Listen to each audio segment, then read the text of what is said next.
Hi everyone, it's Gina K from Gina K Designs and your host of Stamp TV, and I'd like to welcome you to tonight's release party presentation video.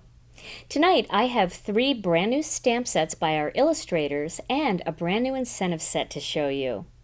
At any time during the presentation, you can play along with our contest questions, our release party challenge, and you can jump in on the party chat thread over at stamptv.com to see beautiful samples made by our design team especially for you. So let's get right into it, and I'm going to show you the very first stamp set. This beautiful brand new stamp set is a new set by Melanie Menchinger called This Girl Is. Like her recent Women of Faith, this set is a beautiful and inspirational set to use to make cards for all of the women and girls in your life. You can mix and match the greetings to create phrases like, "This girl is on fire," "My beautiful mother, sister, or daughter." And you can even mask the B in beloved to say, "Be brave, be strong, or be faithful." Stay tuned to Melanie's YouTube channel for tons of inspiration featuring the brand new This Girl Is stamp set.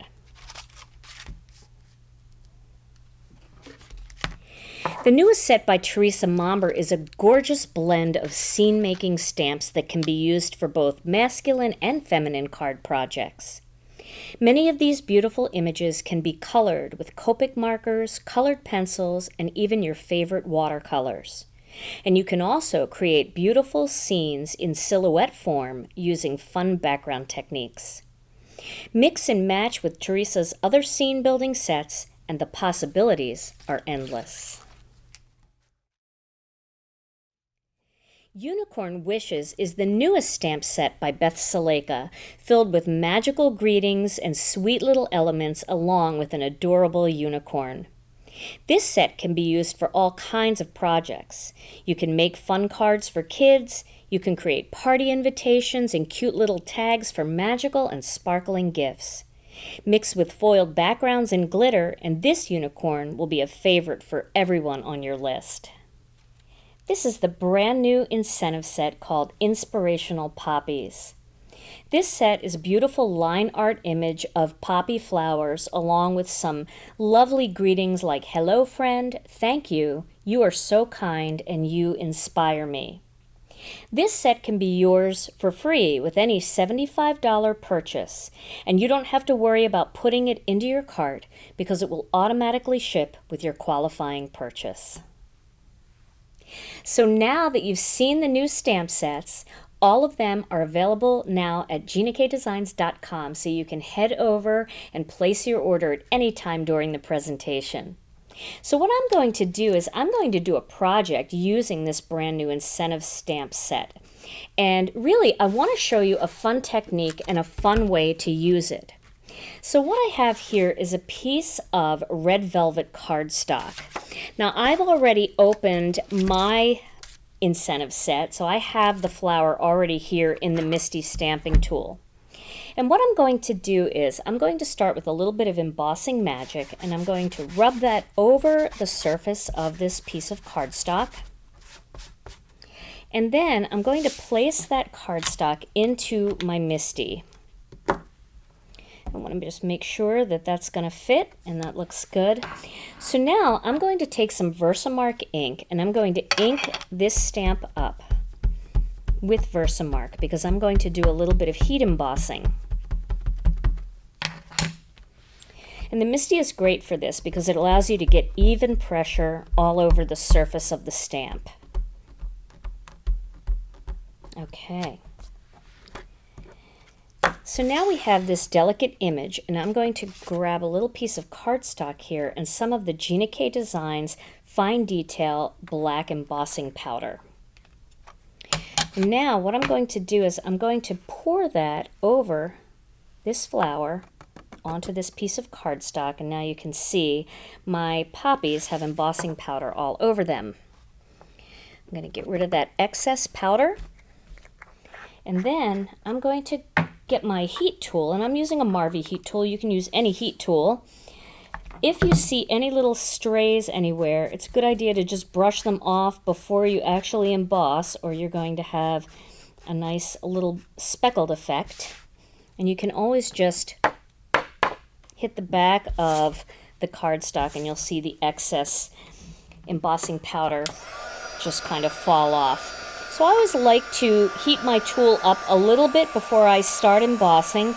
That helps to prevent some of the warping that you can get with heat embossing. But if you're going to layer it on top of another piece, it really doesn't matter quite that much.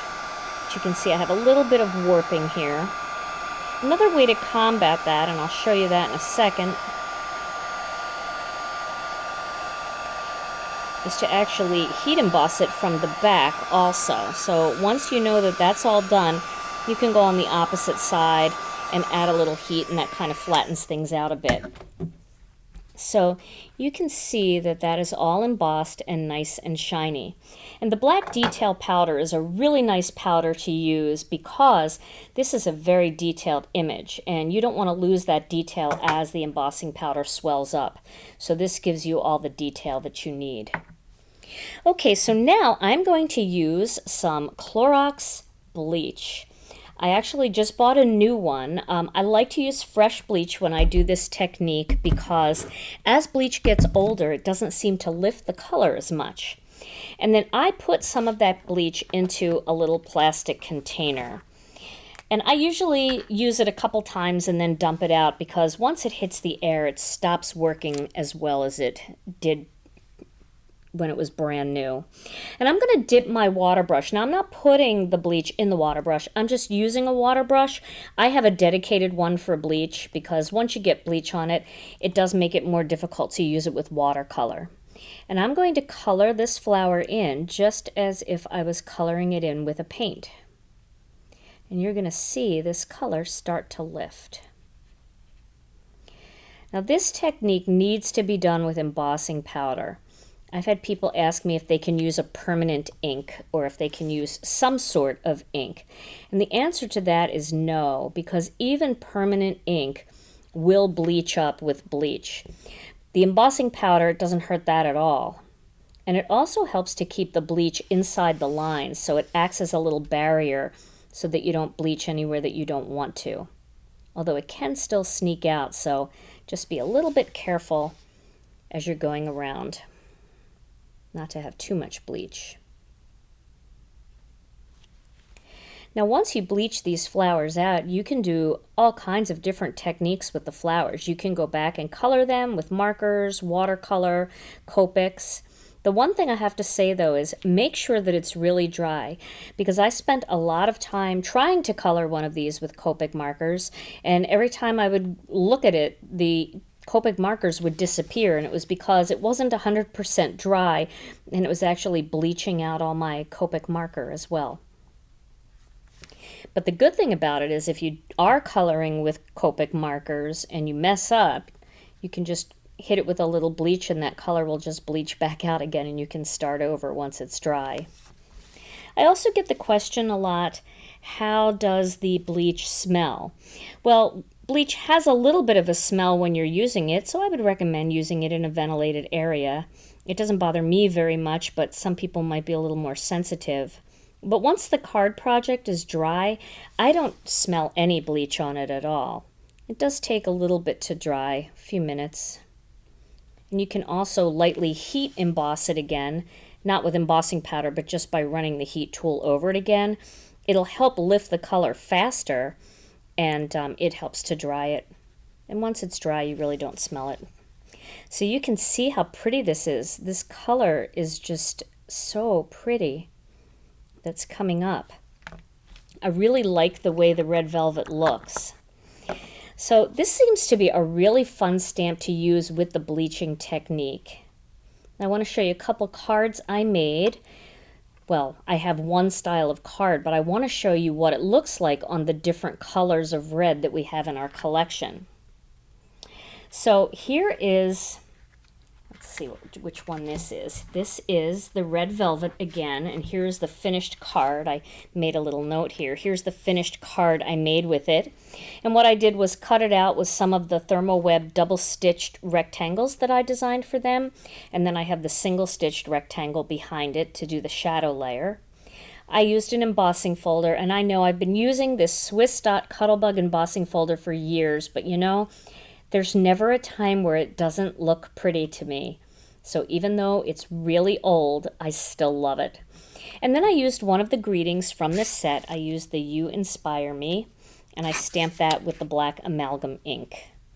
So I did a little layering with the white cardstock and the black onyx cardstock, and that's my layout for all these cards. So you can see what it looks like on the red velvet.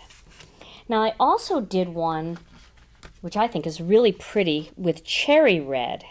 And look at how the flowers bleached with the cherry red. They are orange and yellow instead of this real bright yellow. So that is a completely different look, and you can see the difference in the colors of our red velvet and our cherry red cardstock there too. But I really like this one, and I liked how the pigment in the cherry red didn't allow parts of it to bleach. So even though bleach was put on there, parts of it are still red, and I thought that was really pretty. So that is the cherry red. So we have red velvet, cherry red. Then I did one in red hot.